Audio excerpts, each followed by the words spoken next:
მოგესალმებით, ჩემო ძვირფასო მეგობრებო. მოგესალმებით.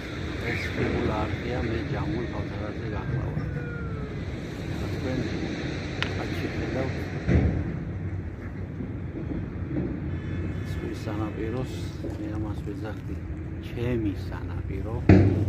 აი აქ დავდიოდი ჩვენ საბანაოდ, სამწუხაროდ საბედნიერო და ესეთი კუნძულები აშენდა და დარჩა ეგ ვიცროყელი, საიდანაც წყალი ჯერ კიდევ შემოედინება. მე ვერ გეტყვით ხურავენ თუ არა, ჩემს პირდაპირ სასტუმრო კომპლექსია და შეიძლება ის არ დატოვოს. მაგრამ რას იზამ? დიდი საქმე მოითხოვს მსხვერპლს და ეთყობა მსხვერპლს შეძება გარდაუვალი.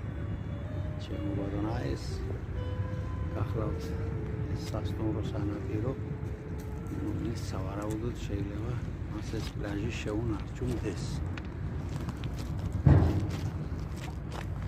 ესეთი ლამაზი ადგილი გახლდათ.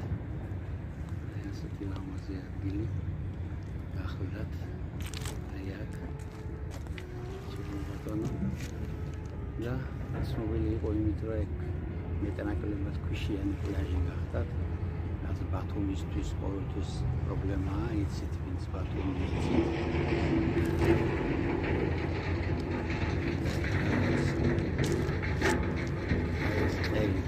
შეიძლება ამ სასტუმროს დაუდოვონ საბანაოები უარი და პარტნიორად გამოვარო ეს პლაჟი აღარ შეეწირება აი ამ მშენებლობას. ხო, კარგი გონოთ რომ საყოველთაოდ ვამბობ, მივესალმები. აქ შენდება ეგრეთ წოდებული დუბაის კუნძულები. რატო დაერქვა? რომ მისი აღმოჩნდა, რომ მისი დამპროექტებელი არის ქართველი და ამბობენ, რომ სწორედ ის ქართველი ეგულობს აქ მონაწილეობას თუ პირდაპირ ამ პროექტებს აკავებს. ეს არის ის, რაც სვიზგან დარჩა.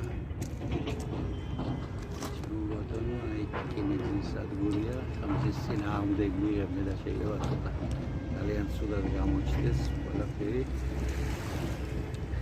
რაიონი გახლავთ DNZ, რაც აბრევიატურაა და რუსული და ნიშნავს ბატუმსკი.